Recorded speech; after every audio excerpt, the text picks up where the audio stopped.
Right. And that's a problem, like that setup, leaving out the internet and all kinds of other new phenomenon. But that is familiar to us, which is one of the reasons that I think right-wing anti-Semitism is easier to grasp, because we only need to look at, our grandparents' generation in Europe and what they experienced to understand it. It's like, I think it's in our bones in a way. And I would also just say, speaking of the St. Louis, I don't usually recommend anything on Twitter, but there's this really beautiful, moving Twitter account called St. Louis Manifest that actually just tweets out the bios of everyone that was on that ship that I follow. That's just really moving. And there's photographs, and people want to know more about it. Well, so remind me, what is the Great Replacement Theory?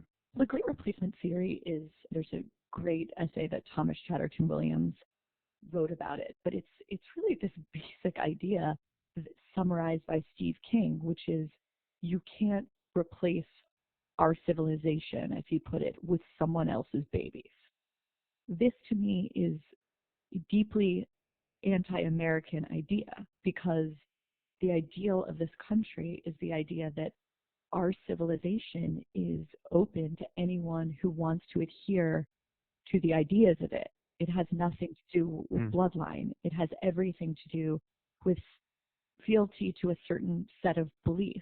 And this whole notion of sort of like blood and soil nationalism that you increasingly see on the right, and that is at the heart of Great Replacement Theory, which is that civilization or culture is somehow something that is passed down in the blood and not something that's passed down through culture and ideas and beliefs, is just, to me, deeply anti-American. And anyway, that's the idea of it. Yeah, well, and it's mirrored on the left with this notion that identity, racial identity in particular, is morally and politically paramount, as though, and anything you would say against, let's say, Islam on the left will be immediately conflated with an attack on people for the color of their skin or the origin of their birth, whereas it's always, certainly in the context of a conversation like this, a criticism of ideas and their consequences, right? If I'm going to criticize neo-Nazis, I'm not criticizing white people, I'm criticizing terrible ideas.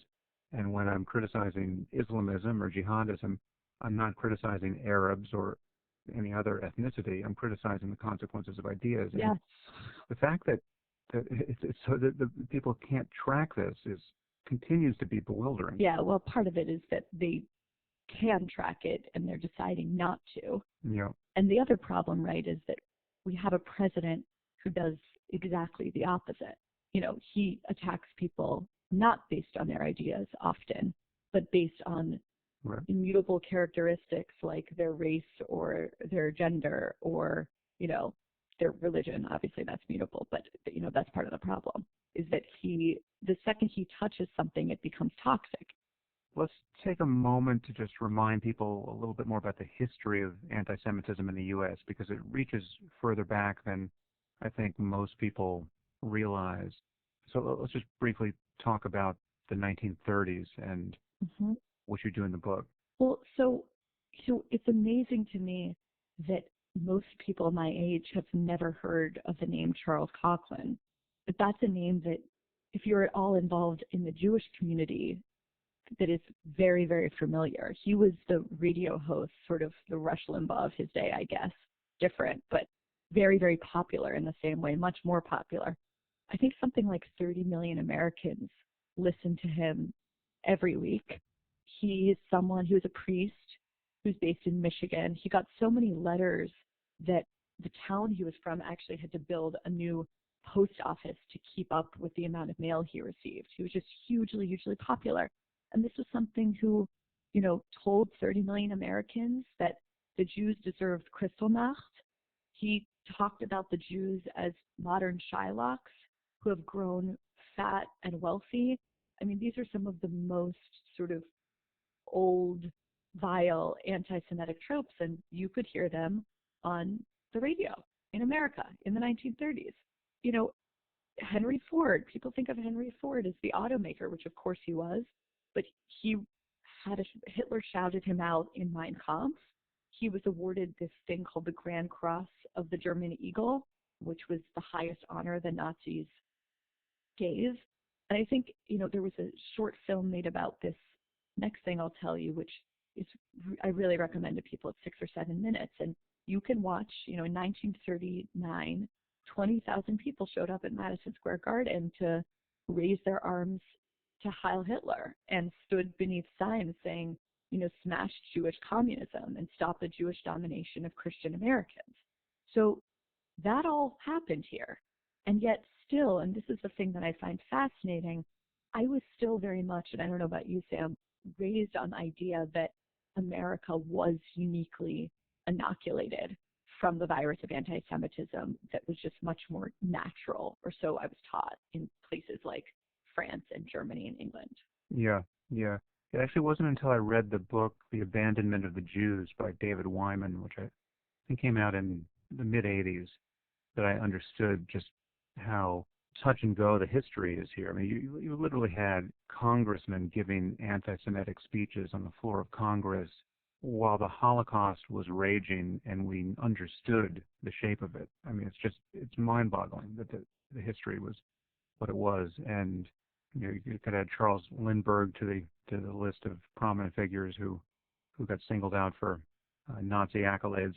And Charles Coughlin was a Catholic priest, so he links up with a larger trend of Catholic fascism, or fondness for fascism, and explicit anti-Semitism.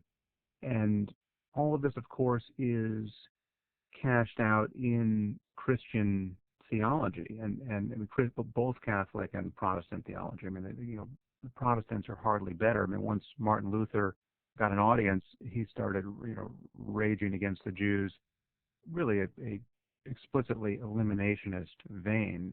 And you cite some of this in your book, that the New Testament has several verses that seem to justify anti-Semitism outright. Yeah, I mean, the most famous of which is, I think it's in the book of Matthew, his blood be on us and on our children, which was used to justify, untold amounts of violence. It's such a historically bloody line that even Mel Gibson, who right now is making a movie called The Rothschilds, and I'm not kidding, even he in Passion of the Christ, which was in Aramaic, didn't translate the verse into English, because that's how controversial it's been. But of course there was Vatican II, and I don't want to undo the amount of progress that's happened, because of course it has.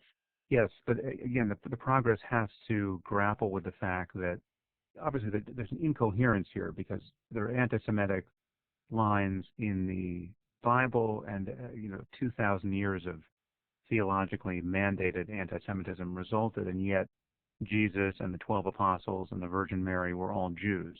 How there could have been such a durable basis for Jew hatred is a little hard to square, except for the fact that it really was a kind of internecine schism in the religion. I mean, you have Jews who were, in order to maintain their Judaism, had to explicitly reject the Messiah status of Jesus, and that is the founding sin that really is unforgivable if you're a dogmatic Christian. Yeah. The other thing that just going back a bit to the American history piece is, after Pittsburgh, there was a lot of talk about how there had never been an attack on a synagogue. Actually, there's never been that many people killed in a synagogue. That was true, and it was by far the most violent attack against Jews in American history. Also true. But there had been, and this was one of the things I was shocked to find out, a lot of attacks on synagogues. Right. A lot. I sort of go through them in the book, and the ones that stick out to me the most were these sort of spate of attacks specifically targeting civil rights supporting rabbis in the South, in Mississippi, and in Atlanta specifically. And one of the occasions they actually went and, I believe, bombed the house of the rabbi. And that was news to me. I had not grown up learning about that at all. Yeah. There's an ambient level of anti-Semitic hate crime in the U.S., and there has always been. And I've always been somebody who, as a Jew, have minimized its significance. I mean, it's always felt to me that anti-Semitism is not a major problem in the U.S. And even, I mean, as shocking as the murder of dozens of people in any given year is, we're not talking about 9/11 scale terroristic atrocities against Jews in general. Obviously, it could get a lot worse. But the thing to point out is that all of the people who complain about hate crimes against other groups, in particular Muslims in the U.S., have been complaining about a level of hate which has always been less than the level of hate crime against Jews. I mean, any given year, if you look at FBI statistics, Yeah. and you look for hate crimes against mosques and Muslims, it's always less than the number of hate crimes against Jews and synagogues. And these are mostly property crimes in most cases. And again, I don't mean to minimize it for the people who suffer it directly, but in a country of 330 million people, the numbers are not that high. But it's generally ignored. I mean, we have to make apples to apples comparisons here. If you're going to derange our politics over how awful it's been getting for Muslims in the United States, Mm-hmm. it would be only decent to notice that the numbers of the same sorts of insults and crimes against Jews has for every year since 9/11 been 5x worse, and that's just routinely ignored on the left. Yeah, I mean, the thing I've been thinking about recently is, the curious silence about this sort of low-level rolling program that is happening in Brooklyn and has been happening over months, but has gotten sort of increasingly heated up over the past weeks. In the last week of August in Brooklyn, there were, I think, 3, but maybe 4 very, very violent assaults against ultra-Orthodox men. In one case, the man was beaten in a park with a paving stone, lost his teeth. In another, a man was beaten with his belt. I'm reading right now of an incident where a woman was walking on Rosh Hashanah, a 22-year-old woman, and someone came by and ripped her scarf and her wig from her head. Imagine if that was a young Muslim woman and her hijab was ripped off. Imagine if those were Muslim religious men who those crimes happened to. Like, that's a front page news story. And yet I've seen almost nothing about this. When I mention it to people who aren't in New York, they often haven't even heard about it. Yeah, no, I haven't heard about it. Yeah, so there you go. I mean, that to me is astonishing. It's like, and so over Rosh Hashanah, which was a few days ago, there was an attack on a synagogue in Brooklyn in which a few, and it looks from the video like they're young black teenage boys, they broke the windows of a synagogue in Brooklyn. And Julia Salazar, who is the DSA, the Democratic Socialist Democrat, who is the representative of that district, wrote this about the attack.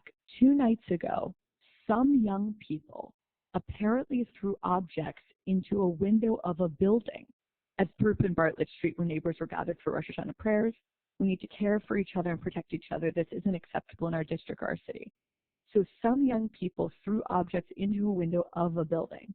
The idea that this is the representative and she can't say the words synagogue or anti-Semitism is breathtaking to me, really. Yeah. But this is par for the course at this point. Like, I want to be shocked, and it sort of doesn't shock me anymore.